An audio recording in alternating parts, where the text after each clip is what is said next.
Hello and welcome to an all-new episode of Anime Brain Freeze. We are your massively multiplayer online radio hosts. I am John. And I'm CC, and when there's just too much cool anime to watch, we got you covered. Today on our show, we will cover a wide variety of battlefields.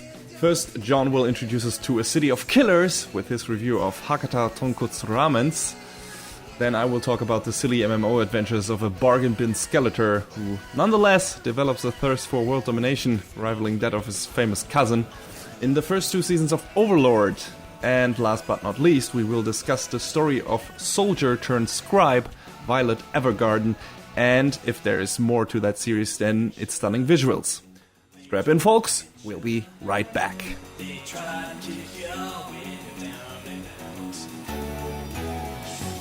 Alright, so first up on the docket is, like you were just saying, Hakata Tonkotsu Ramens, because, you know, who doesn't want to live in a city completely filled to the brim with hitmen? It sounds like the ideal place. Yes, totally. I'm so in. I'd be dead in like 2 seconds. Yeah, I mean... Not because I'd done anything or like someone, you know, had a contract put on my head or something, but just, you know, due to circumstance, getting in the way of something. You say the wrong thing to the wrong person, it'll make you disappear, see? Yeah, indeed. Maybe that's the wrong era, but it works. So, although the city of Fukuoka might look relatively peaceful at first glance, it actually houses a thriving mixture of dangerous individuals such as killers, detectives, and professional revenge seekers right beneath its surface. Among their number is Zenji Banba, a laid-back and observant detective who is investigating the work of other hitmen companies in the area. However, Banba might not be the only one with a bone to pick with these organizations, as Shanmin Lin, a cross-dressing male hitman in the employ of one such company, begins to get fed up with his lack of jobs and pay. One day after Lin's current target commits suicide before he could reach him, the company refuses to pay him even half the amount they are originally supposed to for the assassination. Frustrated, Ling requests another mission and is offered the job of taking out Banba, whom his organization believes has been interfering with their business. However, when Banba arrives at his home and finds Ling inside, there's surprisingly no conflict or attempt on his life. Instead, Ling offers Banba a different option, to join him and form a team. With the offer on the table, exactly how will Banba respond, and just what plans does Ling have in store for the underground world of Fukuoka?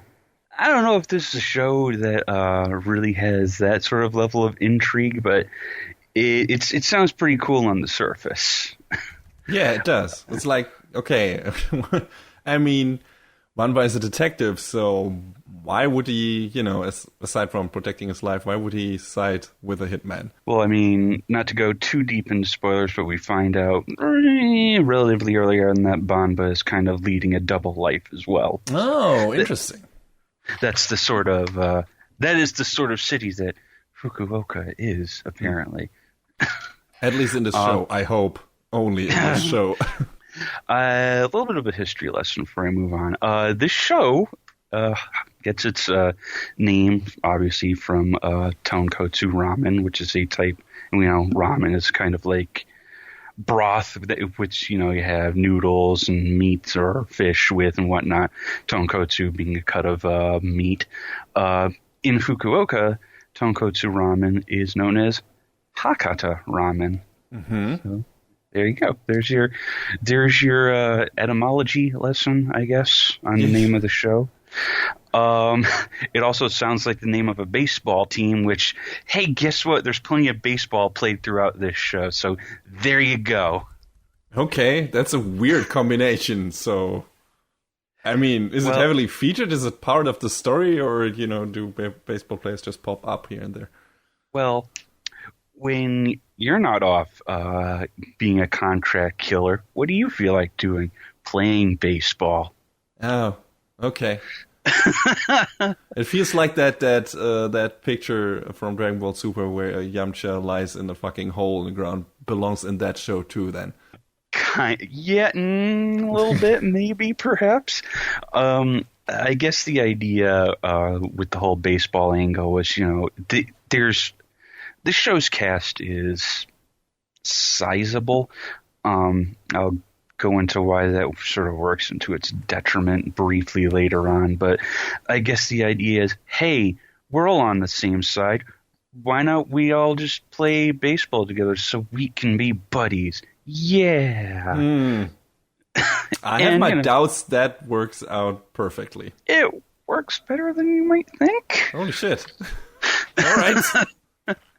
This show, I don't think it's going to be very well remembered because it's not a super standout show, but it's fun for what it is. Mostly because the key central characters that we focus on, like Banba and Lin and a choice selection of the other hitmen and organized crime members that they run into, they all have fun interactions. Like, and we have your sort of token characters in there, like your detectives, your hitmen, your super hackers. Of course, your Kiritos. No. Believable super hackers? More believable than Kirito. All right. That's at least something. You had to bring that up. Of course. I wish I could forget how stupid it is. I'm going to hack the game from the inside. Have you ever done any programming before? Nope! I mean, the show, as opposed to having an overarching plot throughout, has a few smaller arcs, which is interesting because it's a short show. It's only like 12, 13 episodes. Because I remember seeing something that this show was supposed to run a lot longer, and I was expecting we would talk about it next season. But I don't know if it got cut short because, maybe they wanted to do a split season like, other shows have done that, like the second half of the third season of Food Wars is running right now, for example. And, that obviously that's not an exclusive thing that's happened tons of times before. So I don't know if that means we're going to be diving back into Fukuoka's criminal underworld in a later season or not. Have they announced something yet, or? No. Okay. It just seems weird that they chose this style of story, but I feel like it works. I guess I feel like it makes it more digestible that, you have these smaller stories that get a lot more focus as opposed to, having a larger story with interruptions throughout, which, that other shows can manifest that pretty easily. And, it's not impossible to do, but I still feel like that this does it in a more interesting and better way. I feel really odd seeing the praises at any level for a show that's based off of a light novel because God damn it, it's about time we got a light novel that wasn't an isekai. Oh my god. Well, just you wait for the next review though. Yeah, but anyway, let's do the not isekai light novel first. Let's talk about how it was headed up by Satellite, and we've talked about Satellite before. Oh yeah, at length with Macross Delta and Symphogear and other shows, lots of other shows. I don't know if they had as much budget for this show as some of their other big shows. It seems a lot smaller than some of the stuff they have done in recent years. Like just like the small side project maybe. I don't know how popular the light novel is, so I can't say if there was any huge expectation or anticipation for this one. But this just in terms of how it's, how the setup is and how you said how it's structured, it feels like this is more, this was supposed to be more of a small project and thus probably not as big of a budget there than on Macross, for example, which is, a giant-ass franchise. And Symphogear, became one over the years too. I mean, I imagine the light novel has some level of popularity because the author, Chiaki Kisaki, she also authored a crossover with Durarara, so... Oh, okay. Yeah. Yeah, that is That is a big name, though.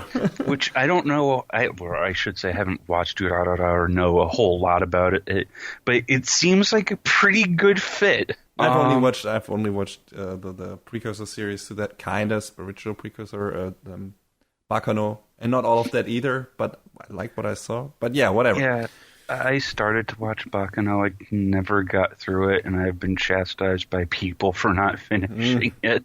Yeah. But, I mean, I hear it's good. The one thing that sticks in my mind is that snappy-ass intro sequence with the jazzy music, and it's super good. And I think Durarara does the same thing, basically, for its intro as well. Yeah, that I don't know for certain. I think, didn't Durarara get like 2 or 3 seasons, too? So at least 2. I don't know about the third.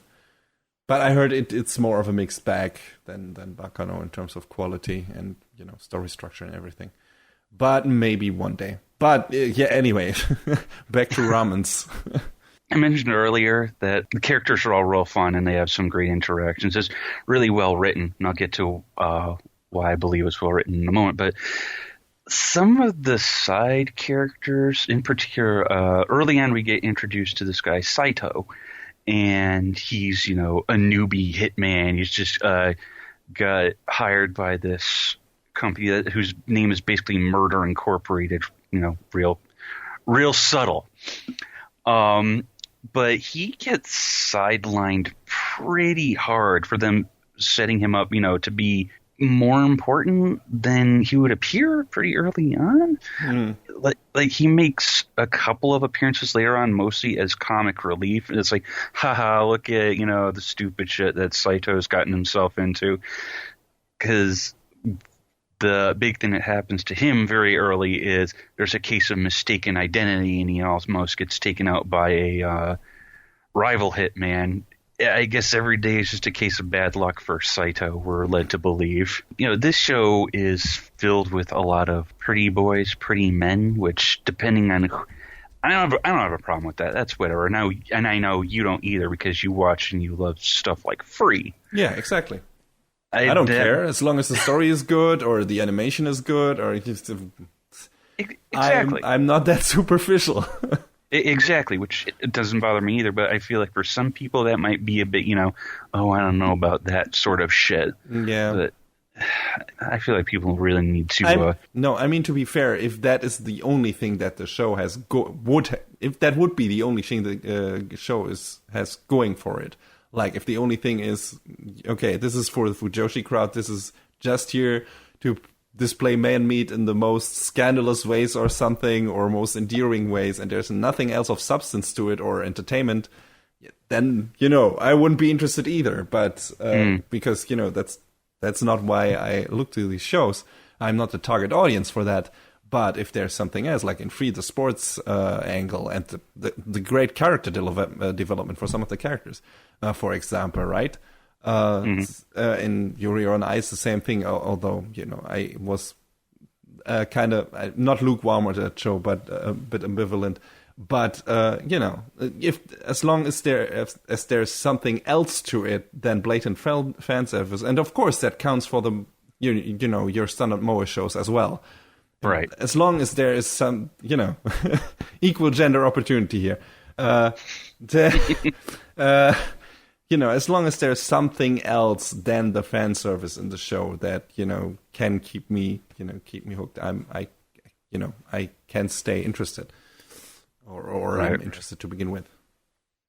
Yeah, you're right. When I'm talking like that sort of thing, I should mention how it cuts the other way too, because there are shows, oh, look how these cute girls, and it ends up being nothing of substance, which is a trap I've fallen into way too many times. Well, it happens, I'm trying.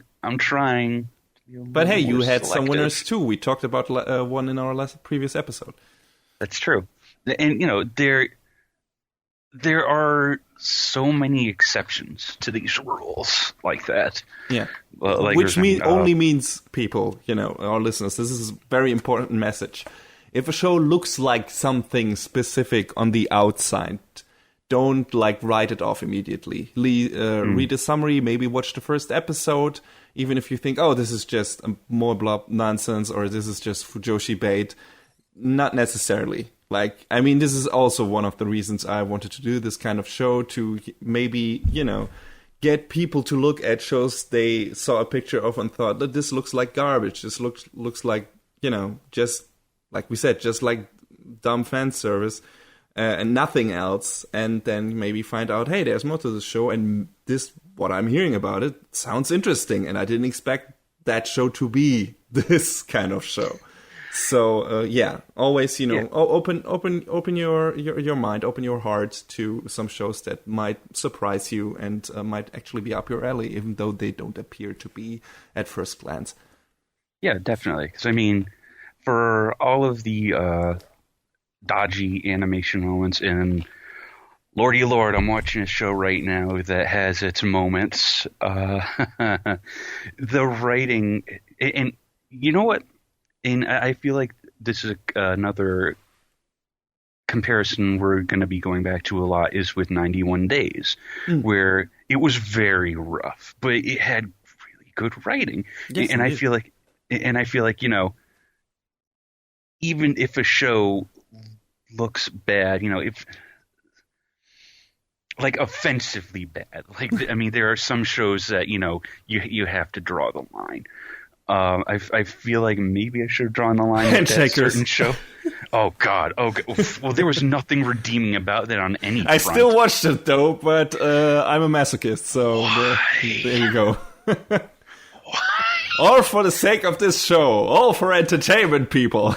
Anyway, but yeah, you're right. I mean, writing is important. It's tantamount to books, to movies, to TV, to this, to everything. Yeah. Which is why, it sort of caught my eye when I saw that this show was scripted by Shogo Yasukawa, who has done stuff like JoJo's Bizarre Adventure, among other things. He worked on another show, Chivalry of a Failed Knight, which I started to watch once upon a time, but it was airing at the same time as Asterisk War, which was like, oh, look at all these magical high school shows that are airing at the same time. And I just sort of shelved a whole lot of them all at once. But Asterisk War was really bland and boring. Chivalry of a Failed Knight had, the characters felt like, people, the way they interacted and they talked. And it was like, oh, they don't feel like pieces of cardboard. You know what? Maybe someday I'll come back to this, and I'd still like to revisit it. And he's actually going back to Food Wars again. He's also worked on that show as well. So, he's got good work under his belt. Maybe not so good is he's got under his belt one of your favorites, Terraformars. Well, to be fair, I have not watched much of Terraformars, like one episode or two. So I think I remember you having words to say about it at one point. Yeah, well, that was more due to certain aspects of the show that are imminent, that are immediately questionable. Yeah. The design of the aliens and everything, and just looking like another Gans, which I also didn't like, but that's what it reminded me of heavily. So, yeah. I think a more prolific internet figure we can look to, who also had words about it, was Wooly from Two Best Friends. He was not very enthralled with the show. I can relate. Yeah, but I think Wooly also had some bad things to say about Hunter x Hunter, which I cannot sign off on, and this is ridiculous. That I don't know for certain, because I don't remember hearing him speak at length about it. But I think I heard we all have opinions. yeah, I guess he's still wrong though. Hunter x Hunter is great. It's a great show. One of the best shonen out there. Anyway, back to Ramens. Talk a little bit more about the staff. It was directed by Kenji Yasuda, who has worked on a lot of other satellite stuff, including but not limited to Macross Delta, Shugo Kara, Fairy Tail, Symphogear, I believe World End. You talked about that show a while back. The saying the light novel with the long name is dumb to say, but it was one of those. The music is done by Kotaro Nakagawa, who we have pointed out before is working on stuff like Active Raid, Code Geass, Yu-Gi-Oh! Arc 5. So this show's soundtrack is pretty goddamn good. Mm-hmm. Which, it was another thing that helped elevate this show, probably, honestly, more than it should have been. I don't know if my takeaway from the show is that it was... if it was mediocre, because I feel like it did slightly better than that.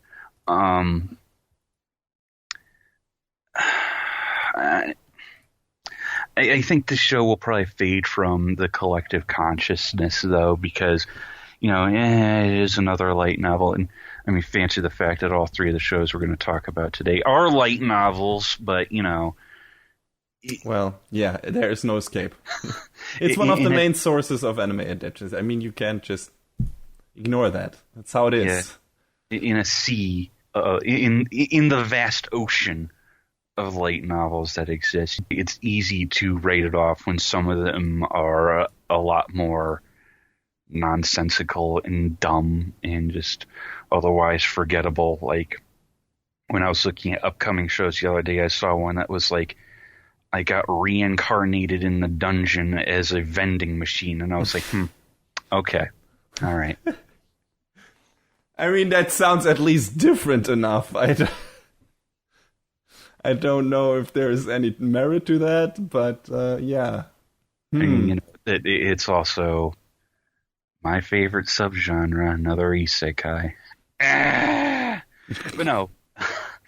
I feel like there was a lot to like about this show, and I went into it, just sort of more curious than anything else. And I feel like if you're looking for a fun sort of gangster vibe that, sort of touches on different aspects of the underworld, it's a good time. It has, fun characters, good writing, great music. The animation is up and down, but it's still, I feel like, on the whole, an enjoyable experience. Cool. Yeah, I lost track of it. I quit after episode 1, not necessarily because the show looked super bad or anything, but I recently had watched Gangsta, and I felt like, maybe this is going in a kind of a same-ish direction. I don't know if I need another show of that ilk right now. It sounded like it went a bit of a different route, maybe not as serious. Yeah, I mean, I feel like this show had equal parts drama and humor which helped balance itself out a lot too. Yeah, I don't know. Maybe I should have given it a chance, but like you said, if this is like, okay, this is another light novel adaptation and maybe a different setup than all your Isekai stuff, but also a kind of small show and maybe not getting a sequel, not really an overarching story, which is kind of my forte or the things I go to or I search for. So that might not really be up my alley, but it sounds like if one is in the mood for it, a small, fun, like you said, gangster show, maybe they should go for it if they are not expecting a big through line or some bigger machinations or plot points in the background that get resolved later on. Yeah, I mean, they do make it clear that each character has their motivation. Ling in particular. And he gets some closure for stuff that happens in his past, but that is probably the strongest through line in the show. Otherwise, just you're going from story to story, and I feel like there's still some merit in that.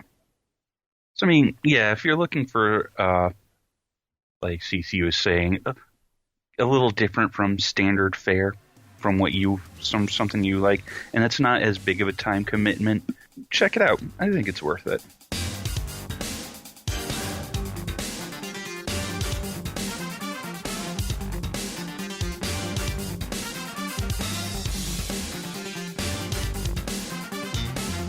Well, I promised you an Isekai show, and I'm delivering an Isekai show on this podcast. Oh boy, here we go.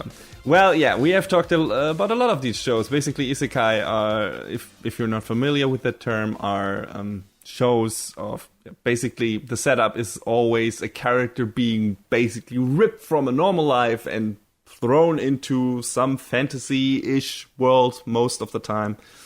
That is maybe in a different universe, maybe in the afterlife, maybe in a game. It's, something like that. And then he has to live, he, she, mostly he, because it's mostly male power fantasy stuff. At least the shows I've watched. And then he has to, he finally can become the person he was always destined to be, with his hidden qualities. Most of these people were giant-ass nerds before, and now they can become knights or whatever. So, unless your name is Kazuma in Konosuba. Yeah, exactly. We'll talk about that. We have talked about a lot of these shows on our podcast, and not necessarily dishing out a lot of praise.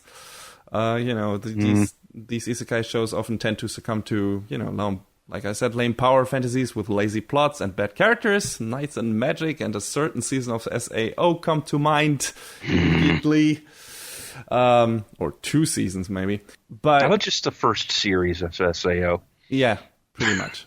But one that is held in a more high regards by you, John, you just mentioned it, is Konosuba, which is a series that constantly pokes fun at the tropes and trappings of that genre, and doesn't take itself too seriously, which is very important. I think that's also the thing you like most about the show. Besides, definitely. It's very well written and directed humoristic scenes. Just the comedy in that show is very, very well staged. Yeah, I mean, Konosuba is great at what it does because it understands, the goofy outlandishness of being sent to another world and having, as you mentioned, these power fantasies. And Kazuma kind of gets tastes of it, but never the whole thing. Because that's the conceit of the show. It's just goofy, stupid BS that's constantly happening to him, and how he can't take control of the situations around him, no matter how hard he tries. Yeah, whereas he doesn't. He doesn't fail constantly. He gets to actually, complete some jobs. He finds friends or guild members and something, they build a fellowship and everything. But, if you can call it that. Yeah, but he's always surrounded by chaos and trouble, and things don't happen the way he wants them to happen, and it is kind of the opposite to a lot of the stuff that happens in other, isekai series, where basically the main character gets the world thrown at his feet. And that is not what happens to Kazuma. But in part, Konosuba has all that in common, or at least some of that in common with the show I'm talking about today, which is Overlord.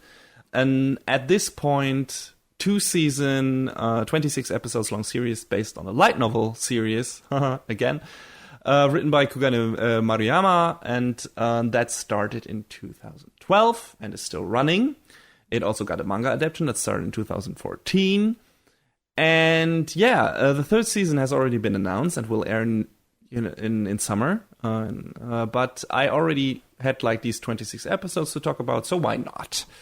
Yeah, the series is produced by Madhouse, a name that still commands some attention. We've talked about them also in our previous episode, when you reviewed A Place Further in the Universe.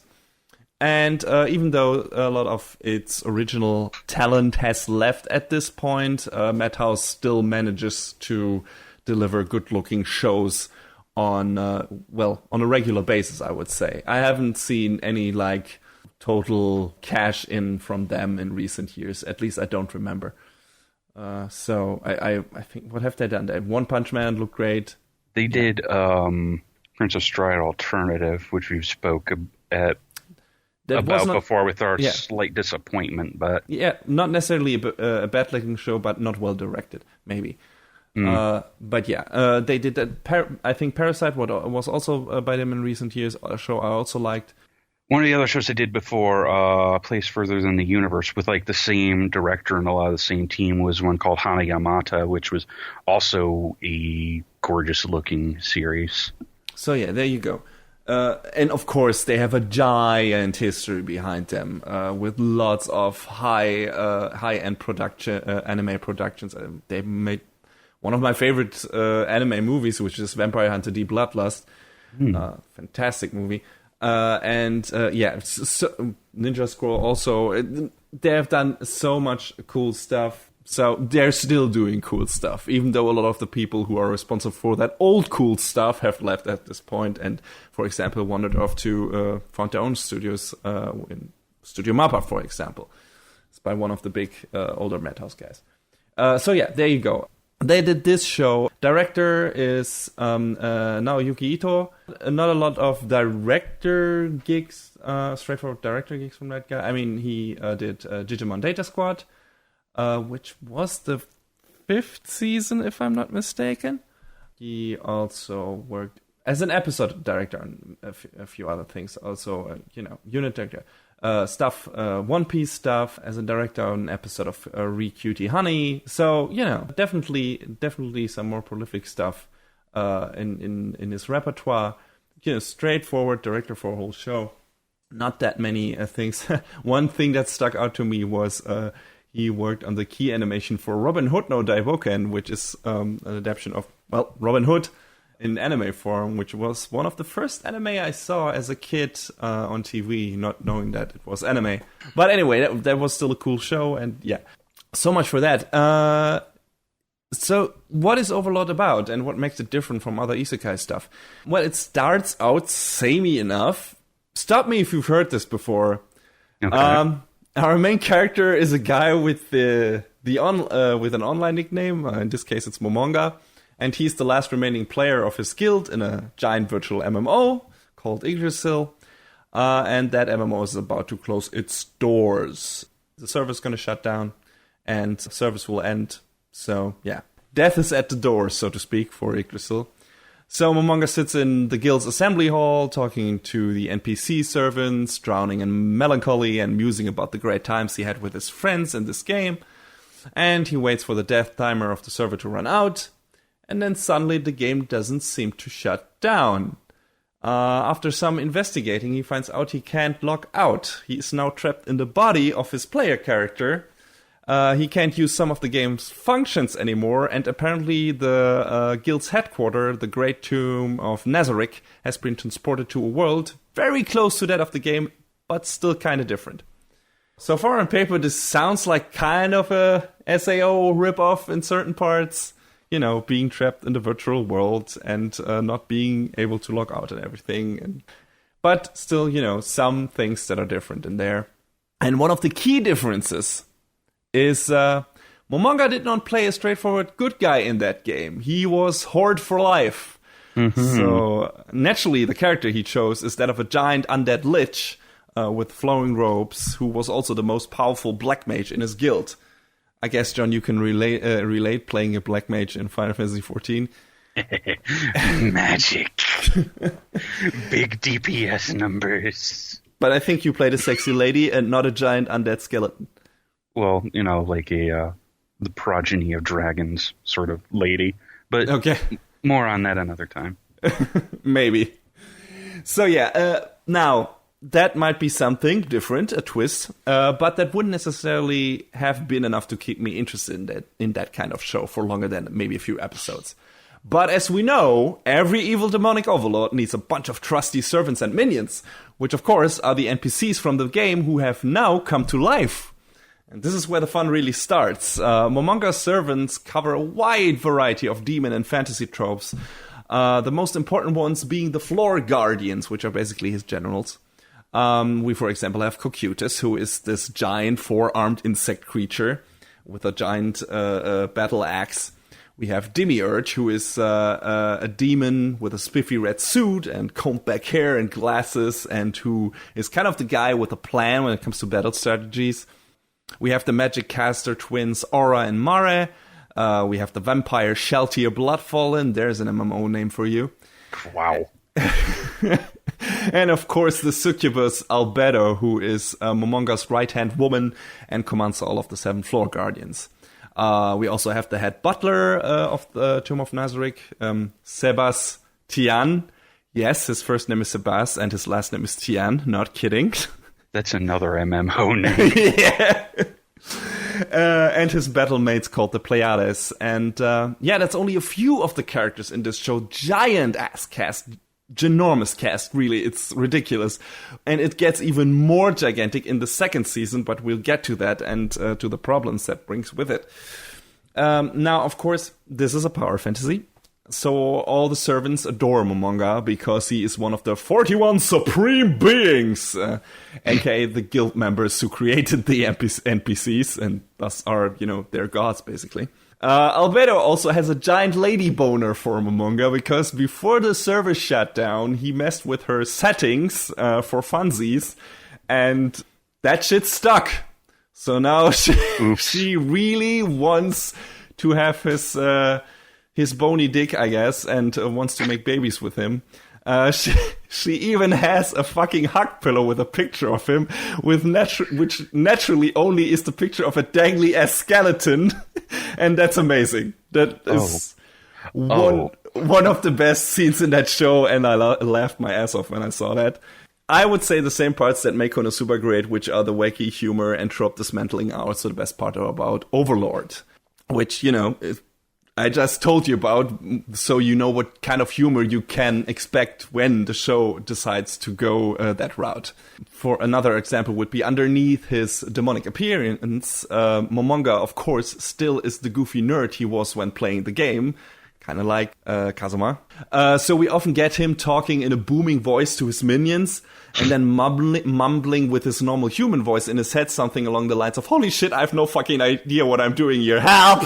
And that's also always great. It's fantastic. He also has like this weird spell placed on him, so that doesn't get out of hand, because when he gets really agitated, he basically has autocast regenerate or I don't know what would be the RPG counter potion to getting enraged or frenzied or something like that.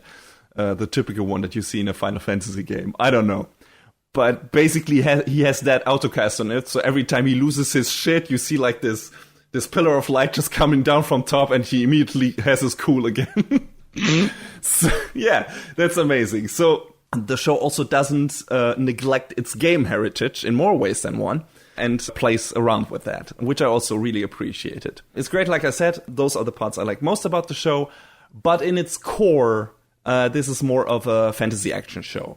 So Momonga takes on the name of Ain's Old Gown, which was the name of the guild that he and his friends built, and decides to, kind of take over that new world, but more because he hopes that way he can find some of his old friends who maybe made it to this new realm with him.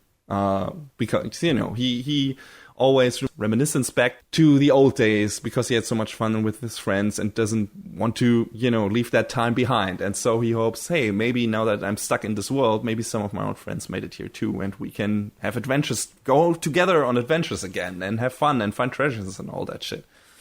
And that's kind of relatable. It's also sad. But, that's his motivation. And it's understandable.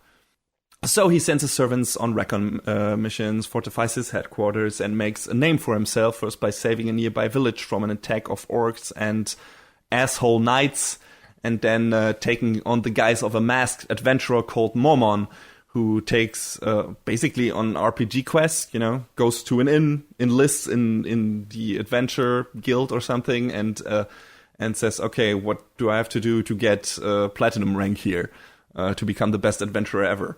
And basically gains fame and new allies through that as well. This is pretty much like the middle part of the first season where he does that. And that sticks too. Like from there on, he basically has his double identity. He sometimes walks around as Einzelgolm, like this demon lich, and sometimes he walks around as Momon, and this is like this righteous adventurer guys. And when those paths cross, things get problematic. But yeah, he always has to walk like this tightrope of not being completely human anymore, kind of losing his humanity in certain part, but also not slipping into total evil asshole mode, which is easier said than done, especially because he always has to come up with kind of understandable good reasons why he's saving people instead of killing them, because that's the first thing all of his servants are going for. Because, of course, the way they are designed, every filthy human is beneath them because they're demon lords. And so he has to rein them in, and he has to give them reasons why he's saving that village. And he's like, well, it's more helpful to have these humans work for me and, like, you know, carry my name across the borders of this country and everything. So he has to come up with some bullshit reasons, you know. And yeah, it's fun. But I wonder if that will work out for him indefinitely, or if he, you know, some of his servants, of course, also because they're now real living beings in this world, they start to change their characters a bit. They start to break out of their roles and, you know, evolve and become kind of more different beings. Not necessarily good beings or good people, not all of them, some of them definitely. But, you know, there's definitely a chance for them to become something else and maybe find interest in actually saving people and doing something else besides furthering the glory of Nazarick, which, you know, right now is their main goal. It's they're in this to serve Momonga and to bring glory bring glory back to this guild. Of course, Momonga doesn't succeed all the time, you know, with being the good guy, and to still keep him and his minions sympathetic, the show puts some villains in their way who are so fucking repulsive that you just want to see Momonga bash their face in. You know, if your main character is not necessarily a good guy, you put an even worse guy in his way, and, you know, that's the way you get the viewers on his side. So, yeah, of course, like every power fantasy, when it comes to the opponents of our main characters, there is the problem of almost nobody coming even close to Momonga's power. You know, we had that thing with Kirito, we had that thing with, what was his name in fucking Knights and Magic? I don't even remember anymore. Ernesty. Yeah, so that's a problem here too. So a lot of the fights are one-sided, at least for now. There are some teasers at the end of Season 2 that promise a change in that regard, but we'll see. And there's a big confrontation in Season 1 that is more evenly matched, so it's not a completely straightforward affair. Also, the important fights look really damn great, as expected from Madhouse. There's even some spare clever use of CG on some of the enemies and Momonga's armor only, so that they can use some dynamic camera perspectives and everything.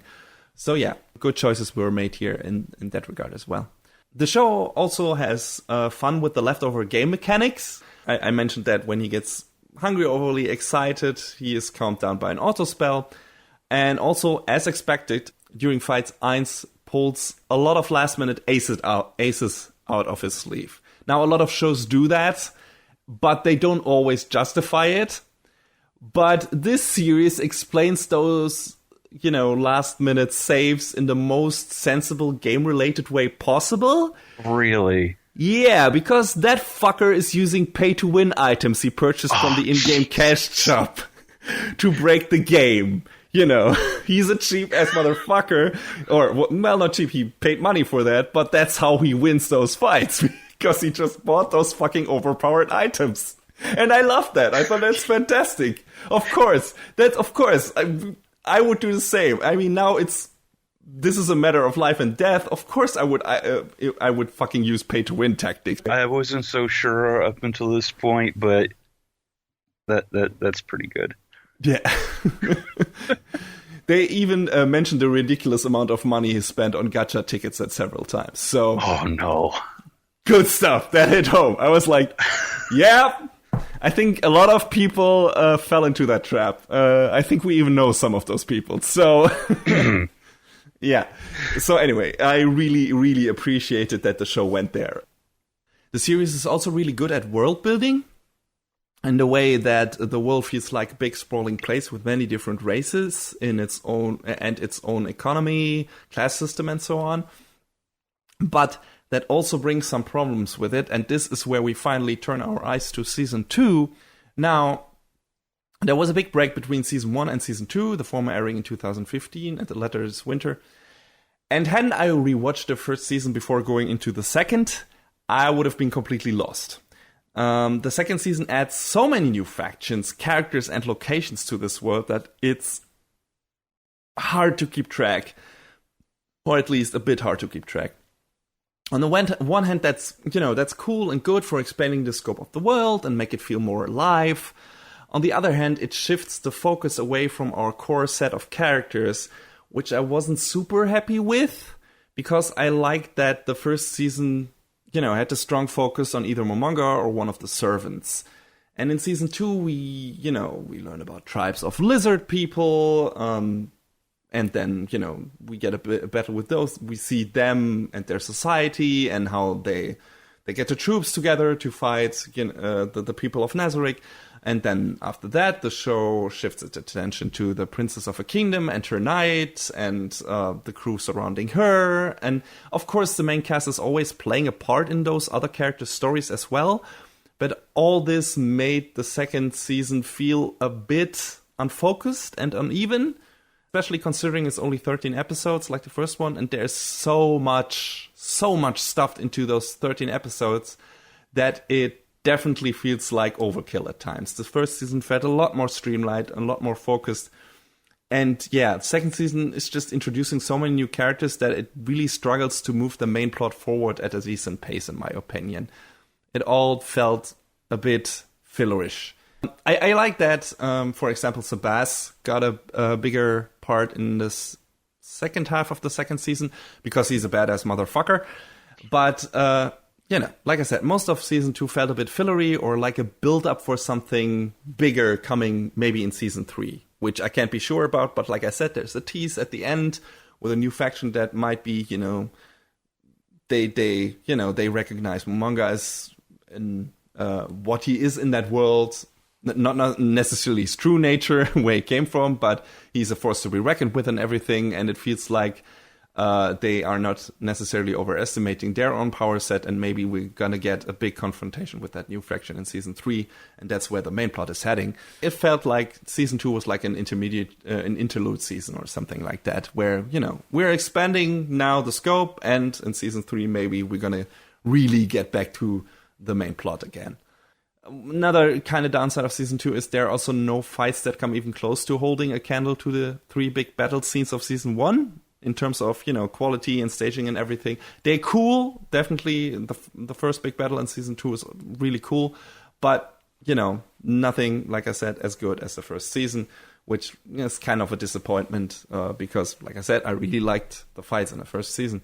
It's not all bad, though. I like that some of the minor characters from Season 1 gained some unexpected relevance again because, in Season 1 you have some characters who, especially on the human side, who feel like cannon fodder, and you think that, they're only going to appear like for one episode and for that specific reason, or to make the one character from Nazarick look particularly strong.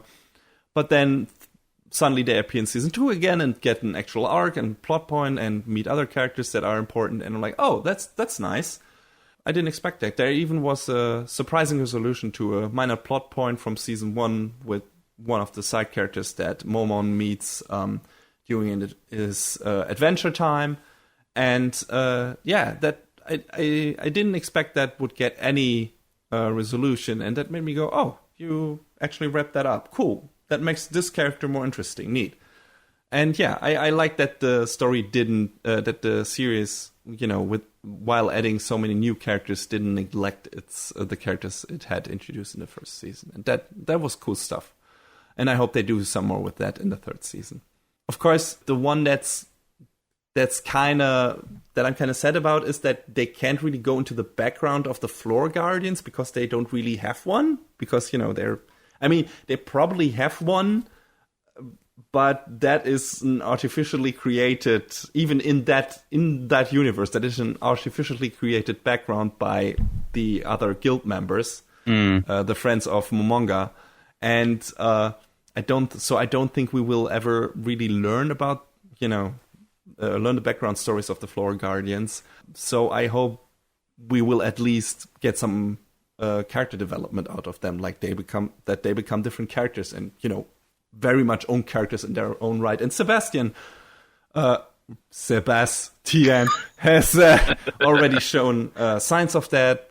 And, some of the other characters as well. And that's also one of the interesting things. Momonga is trying to push them into that direction, like not blindly obeying his orders, even though they want to, because he's kind of like their god figure and everything. But, questioning his orders, questioning some of his strategies and everything, and questioning their own roles in his command and everything, because he doesn't want mindless puppets anymore, because he recognizes that they're not NPCs anymore. Now they're living beings, and he wants them to, become their own characters too. So I think that's cool, and I hope they do more, even more with that in coming seasons, and develop those side characters and let them go their own paths. That would be cool. Just to be realistic and straightforward, I would say season 2 was a bit inferior to the first season. So I hope whatever they maybe try to set up for season 3 will get a big payoff come July. But yeah, I would still recommend the show if you can deal with a lot of dumb power fantasy shit and a lot of talk about MMO game mechanics. But when Overlord hits on all cylinders, it's a fun ride that doesn't take itself too seriously. Yes, there's some edgelord shenanigans with Momonga talking about how he is slowly using his humanity and everything. But you get enough wacky things, like I mentioned, the body pillow, the pay-to-win shit, and the Lord of the Forest, who turns out to be a giant hamster in this show to counter those occasional edgy beats. Speaking of edgy beats, I really like the first OP and ED of this series. Let both of them run their entirety on each episode because they kick ass. Really like the music. The music in the show itself is also really good. Nothing that stands out immensely, but really solid soundtrack stuff. Be warned, this show is pretty damn violent. Nothing on the level of Devilman Crybaby, of course, but there is enough blood and killing to go around. This is, just because this is more of a, I was just more of an edgy setup, but with the main character being kind of a not good guy. And, of course, he doesn't really take pity on people who behave like assholes. So make of that what you will. There's a lot of violence going on around in that show. But yeah, Overlord is an isekai show with a neat twist. Enough good action and cool characters to keep you engaged. And even though season 2 was in some ways a step down, I still have my hopes up that season 3 will find back to its old form. So if you're down for some trashy fantasy action, check it out.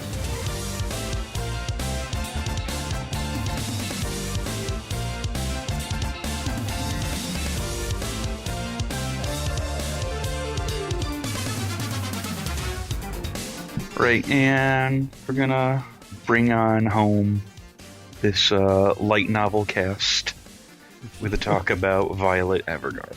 So, the Great War finally came to an end after 4 long years of conflict. Fractured in two, the continent of Telesis slowly began to flourish once again. Caught up in the bloodshed was Violet Evergarden, a young girl raised for the sole purpose of decimating enemy lines. Hospitalized and maimed in a bloody skirmish during the war's final leg, she was left only with words from the person she held dearest, but with no understanding of their meaning. Recovering from her wounds, Violet starts a new life working at the CH Postal Services after falling out with her new intended guardian family. There she witnesses by pure chance the work of an auto-memory doll, a clerk that transcribes people's thoughts and feelings into words on paper. Moved by this notion, Violet begins work as an auto-memory doll, a trade that will take her on an adventure, one that will reshape the lives of her clients and hopefully lead to self-discovery. So, did you finish watching this show? Because before we started... Okay, all right. Just because when we were talking before... several weeks back, you asked me, do you think the show is still worth watching? And, I feel like, having come to the end of it, that, yeah, I think so. I would agree. I mean, I have some gripes with it, but we'll get to that. Yeah, maybe we should talk about the structure a bit. Before we go into that, I want to Okay. say I was really confused at first going into this because I thought Violet, and I think I told this to you, I thought Violet was like a construct, not a human, but Oh, that okay. and that's what kind of caught me off guard at first. And then, when they sort of began to flesh out her story and move forward, I was like, oh, okay. I was just stupid.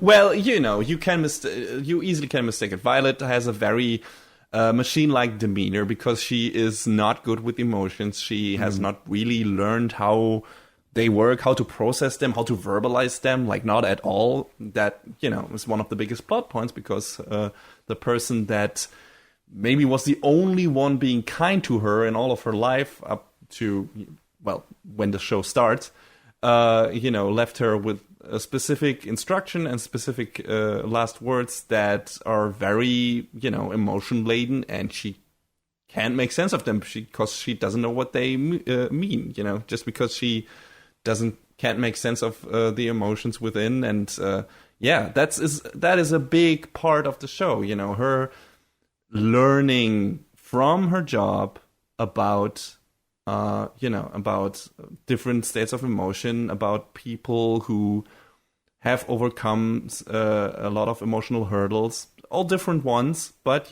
boiling down to people coming to grips with their own emotional grievances and everything, and evolving from that, and her helping them through writing their emotions down and putting them in a letter, and helping to verbalize them and convey them to other people that are important in their life, and thus moving on from certain things or evolving or finding common ground with certain people and everything.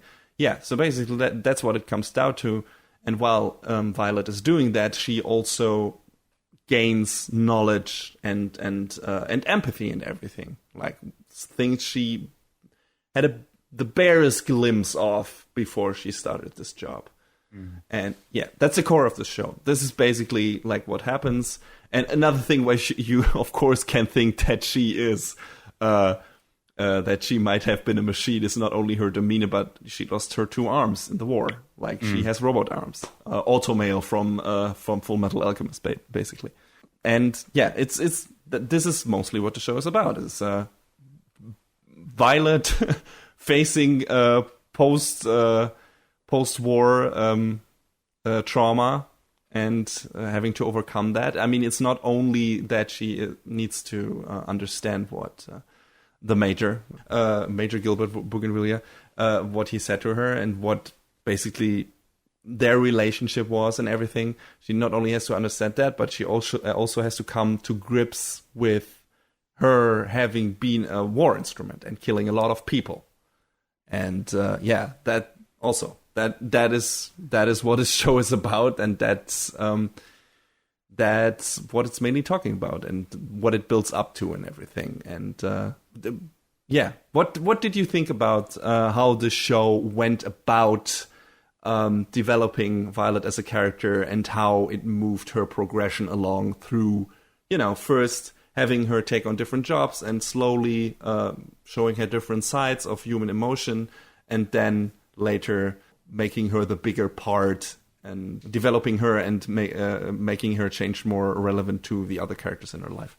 Like it has been, we've been implying so far, is that a lot of this show is mostly learning to live again. I mean, I feel like we kind of touched on that. Well, more than touched on it with our talk about the Ancient Magus Bride. But, this is obviously for a different reason because of Violet's past is, different than... Basically, she considering what we know about her, she hasn't really lived before. Right. I mean, she's ahead of life, and that was ripped from her in a very sad and sad way. And she has to find, back to that or to a new version of that to find happiness. And, Violet has to all learn it from the ground up. Because the only thing she's known up to this point is war and violence and abuse and all of that. And as opposed to someone like Chisei who had a taste of it and has to kind of relearn that.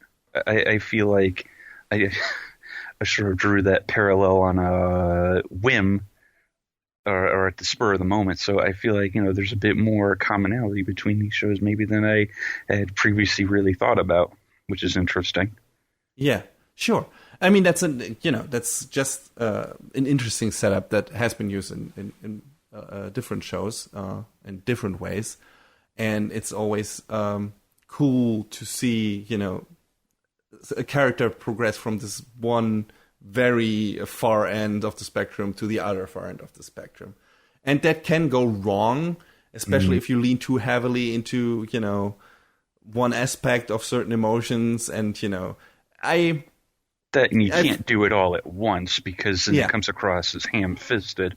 Yeah, and I think the show, where the show does a good job is at slowly, trickling those bits of understanding and revelation and evolution in Violet's empathy and her ability to understand what she's going through and everything, and to work through that.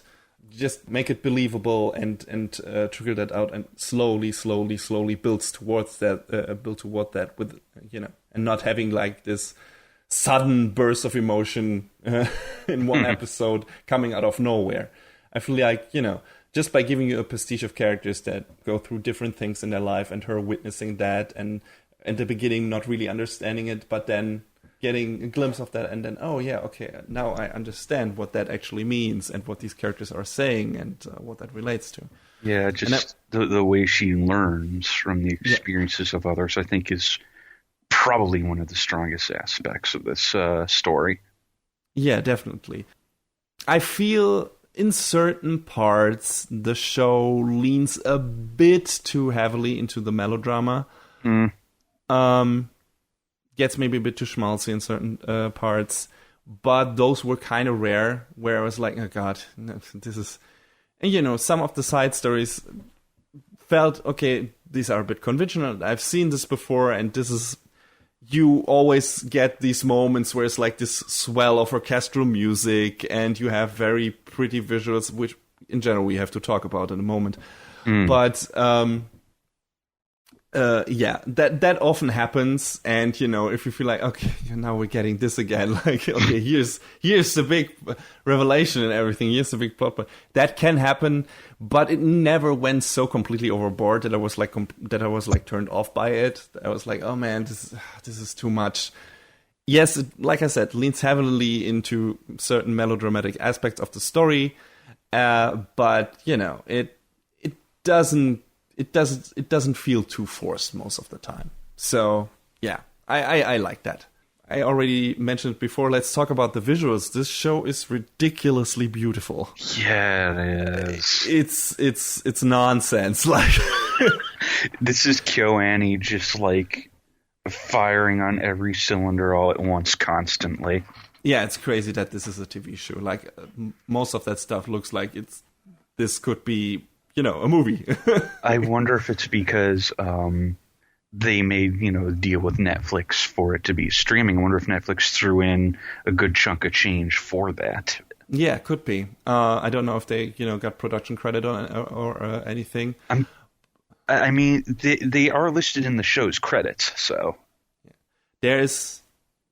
I mean, where's to start? The ridiculously beautiful backgrounds, the the effect work on the water, the city scenery, the detail in every little aspect of the characters' movements, the faces.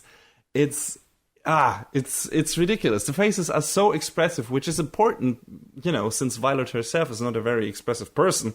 So the smallest facial gestures need to convey their relevance, and I think the show does that very well. You get a bit of KyoAni phase, maybe, in certain parts. Where it's like, oh, okay, now we got these, like, pretty lips and everything, and, their eyes open up, and, you got focus on the face, and it's like, okay, and everyone being mesmerized the first time they lay eyes on Violet gets a bit old. I mean, I get it. She is pretty, and everyone is like, but she's so pretty. She's like a doll.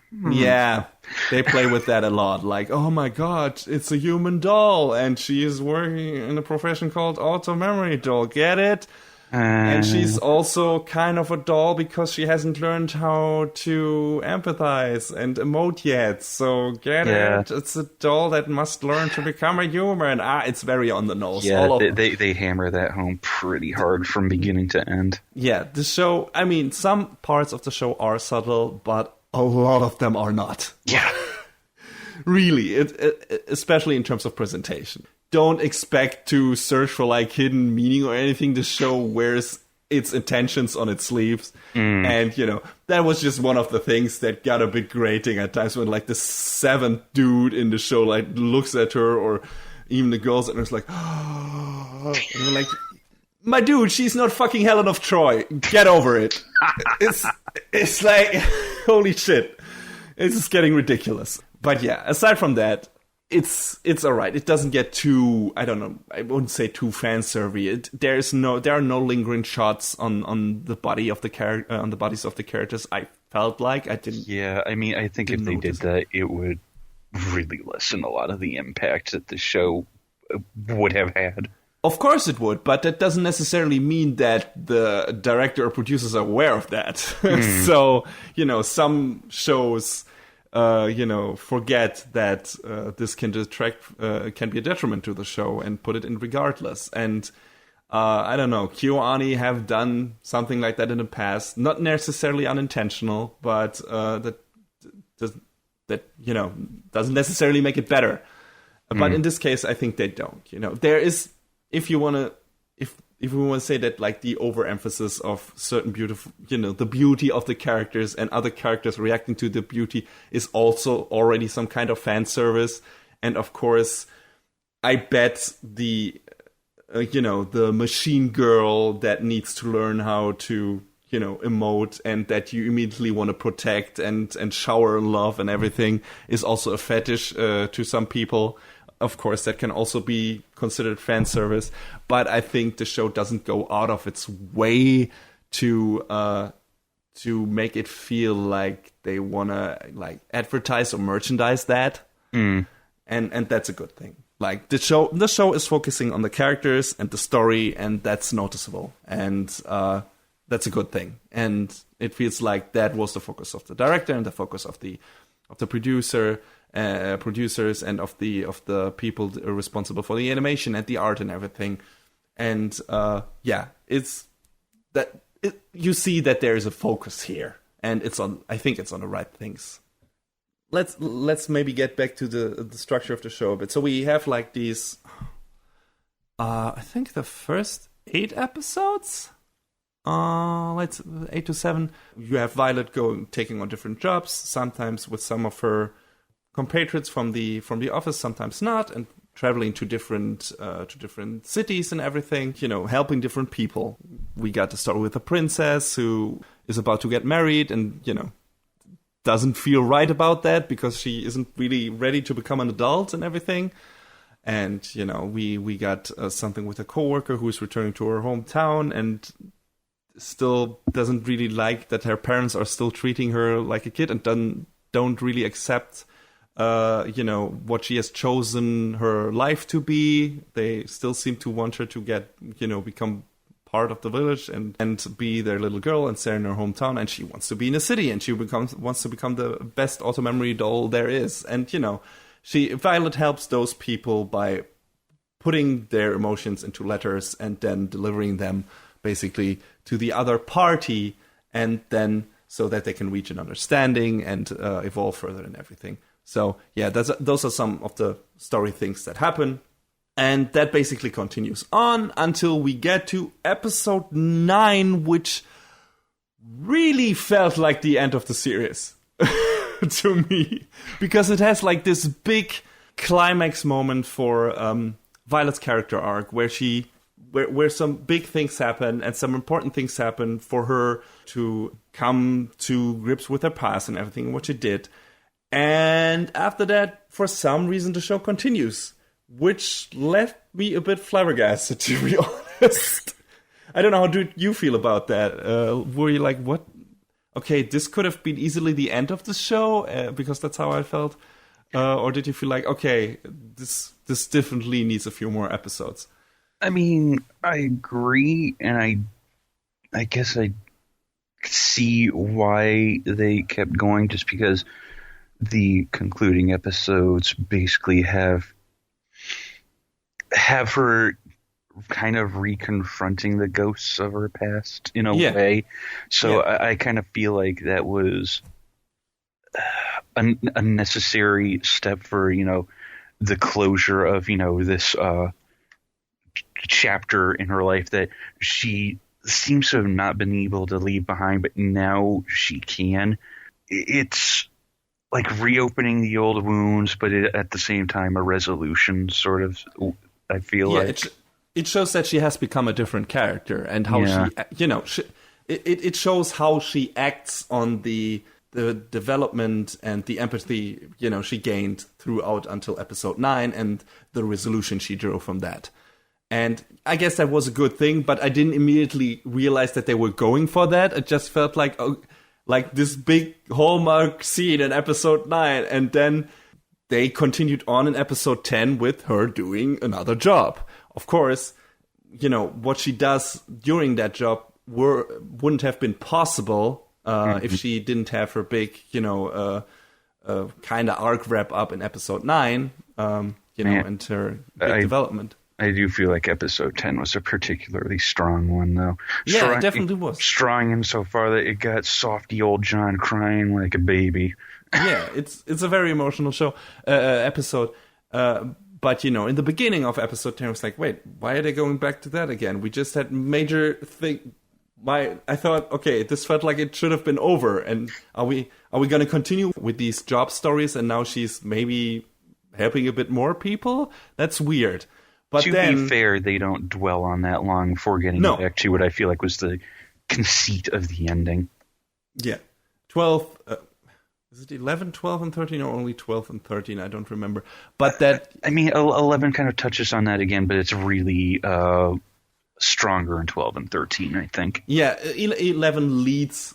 What happens in episode 11 kind of leads into the big climax of episode 12 and 13, right. Which was surprisingly action-y. I mean, we had some action scenes in a flashback scene to her past with Gilbert and everything. And the battle that ensued, and that resulted into her having losing her arms and everything. But that was also very actiony. But the show ending on a big action climax, I didn't expect. But that's what that's kind of what happens. I didn't dislike it. I was just surprised that that's what they decided to do. But like you said, that's also important after she has evolved and come to terms with her past on an emotional level and being able to talk about it and verbalize it, she now has to act on it. And that's what she does in episode 11, 12, and 13, especially in episode 13. And so I guess, at this point I also realized, oh, okay, this is where they were going, and this is the final, this is where this show was steering to, what this show was steering towards. But it took me a bit of time to understand that, because but eventually, and I thought the show also ended on a really strong note. Basically doing what letting the character do something that is the logical endpoint to what she's been doing before, and. I was really happy with the ending. How did you feel about it? I walked away from it really satisfied as well. So I think, without going into spoilers, we probably both liked it for the same reason. Yeah, I guess so. It's not not necessarily a super eventful story, terms of, straightforward plot events and everything, but there's enough emotional stuff happening. Yet, in the beginning, it feels more of like slice of life. Okay, now Violet is helping that person and that person. But if you pay attention, you see that there's a slow trickle in every episode of her, of adding to her character development. And then you get the results from that and the payoff for that in the last batch of episodes. So if you think, that's why I asked you in the beginning, because I didn't pay maybe didn't pay enough attention in the first batch of episodes. I was like, okay, is this only gonna be her going around helping people? And I didn't like all of those people's stories. Some were a bit too cliche for me, and I was like, okay, if it's only this, I don't necessarily care about all of those people. Maybe I'm gonna drop out if there isn't gonna be a stronger development to Violet's character herself. But eventually I got that, so I walked away. I'm happy. I'm glad that I stuck with the show after all, and I, got over those first batch of episodes that didn't, hold my interest too much. But in the end, it was really worth it sticking with the show, in my opinion. Definitely. I mean, out of a lot of the shows we've watched recently, I feel like it is appropriate for once for me to pull out, calling this one much more character driven than a lot of the others, and I think that is definitely its strongest suit. Yeah, definitely. We got a lot of neat characters. Some get more the spotlight than others. Her superior is an important person. I think he gets some neat development. I forgot his name though. I can't think of it right now. Claudia. Yeah, Claudia, right. And we also get a kind of interesting dynamic with the fucking brother of a major, with Detard, who is a major dick. Yeah, man. I don't know. Maybe more on the surface than anything else, because he is a soldier type. But that's most of what we see, except for like a kind of basically right at the end, where we learn to understand what his motivation behind everything was and how he was treating her and everything. And I don't think he was fully redeemed. They were starting there. It was like, okay, I get where he's coming from and everything, but he's still kind of an asshole, in my opinion. Like, especially a lot of people in the show are an asshole, especially when it comes to their treatment of Violet. Basically, all the other army guys, aside from Gilbert, are Bond villains in terms of how evil they are. Everyone seems to be intent on repeating how Violet is worthless beyond her fighting capabilities, and how she's just a tool and fucking doll and everything. And I had to chuckle at some of that, because they were like so fucking one-note villainish characters. And I thought Detard was the same, because he's repeating the same line over and over again that got on my nerves, where it's like, you're just a doll, you're just a tool, blah, blah, blah. And there was like this one scene, that was kind of a weirdly directed scene, where they're standing he's standing with some of the other characters on the deck of a boat, and then the camera zooms out a bit, and there's like coming a seagull in focus, and I was like, man, I hope that bird shits on Detard's head. It didn't, which made me kind of sad in that moment, but I guess maybe in the end it was for the better. Though I would have really liked to see that in that scene, because he was getting on my nerves. But yeah, even that person gets kind of a, an understandable motive, I guess. Like I said, doesn't make him fully redeemed, but he is not a one-note asshole character, which was kind of cool. And some of Violet's colleagues get also some development. Not a lot. Like, it's not like there's like a huge conjoined plot string that is like, where Violet and one of her colleagues go to things together. Only like singled out episodes maybe. Mm-hmm. They are part of important emotional moments in that show. Especially there's one that comes to mind. It's from episode 11. It is also a very emotional episode in itself, but also an emotional high point in regards to Violet's character and everything at the very end there. So yeah, they are important. They are important part of the show. Don't expect them, get too much development, except for the one, the single episodes that they are heavily featured in. But yeah, the focus is on Violet, and that's how it should be. I mean, her name is in the fucking title of the show. So, I mean, it's good that they focused on her, and I'm really glad that they, brought her story to a logical conclusion, actually did something with that. Small little tidbit for people who don't speak German out there, just something I noticed. I don't know what was the city's name and what was the country's name, but they're called Leiden and Leidenschaftlich. And I thought that was pretty, again, very on the nose, but also related pretty well to Violet's arc, or was a pretty on the nose reflection of that, because Leiden in German means, sorrow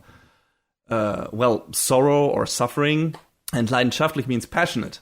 Uh-huh. So, those are two aspects of learning how to emote and how to feel, because either you have emotions or you don't, and if you have emotions, you can't always have good. You can only have good emotions. So those two things are part of the same coin. If you learn how to be passionate and empathize with people, you will inadvertently learn how to suffer, because you're gonna lose someone and you're gonna feel the full brunt power of that emotion and everything. So I thought that was really interesting that they put that into the fucking city and country name. I don't know if that was intentional actually, or if they just thought, oh, those are cool German words, I guess. I get the feeling there was some thought behind that. There has to have been. Yeah, it feels like it matches. It matches parts of the show, concept of the show. It's too much. I thought that was just a neat thing that popped up at me. Do you have anything else to say about Violet Evergarden? I mean, I think we touched on most of everything, but it's definitely a very beautiful show with a very poignant story that I really enjoyed. I can't count just from a visual standpoint alone. I can't count all the moments I looked at the fucking screen and was like, how did they do that? Fucking Jesus Christ. The budget. Holy shit. Yeah. KyoAni got that Netflix money. Yeah, but it's not just the visual. It's like the whole presentation, the sound, the music, sweeping orchestra soundtrack. It's great stuff. It's worth watching alone from a presentation standpoint. But then you also get this really neat character story of a really, really damaged, really broken person that learns to live again, and that had some really emotional high points, sometimes drenched too much in melodrama and everything. But I think if you're not too, allergic to that, I would say you should really try watching this show and until the very end. Don't get discouraged by maybe the first batch of episodes like I was, because there is a really good payoff at the end, and I think the show brings the character arc to a good conclusion, and it's only 13 episodes, so it's not a long watch. So definitely time well spent if you're on the search for good anime material. So yeah, check it out. It's a great show.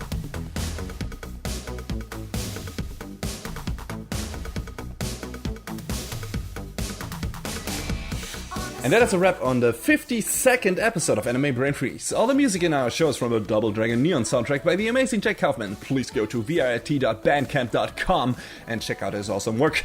Our show is available on most of the popular podcast services, but it's always worth visiting animebrainfreeze.com for some interesting articles linked in our episode release posts. Follow us on Twitter at AnimeBrainFreeze. We tweet regular updates and fun anime-related stuff there. Leave us comments and questions on Facebook and our YouTube channel, or send an email to animebrainfreeze@gmail.com. We would love to read your feedback. Thanks for tuning in. We hope you had a good time, and please join us again on our next show. Mach's gut. So long, everybody. On the next episode of Anime Brain Freeze, we turn to the roots of shonen action and celebrate the return of the king.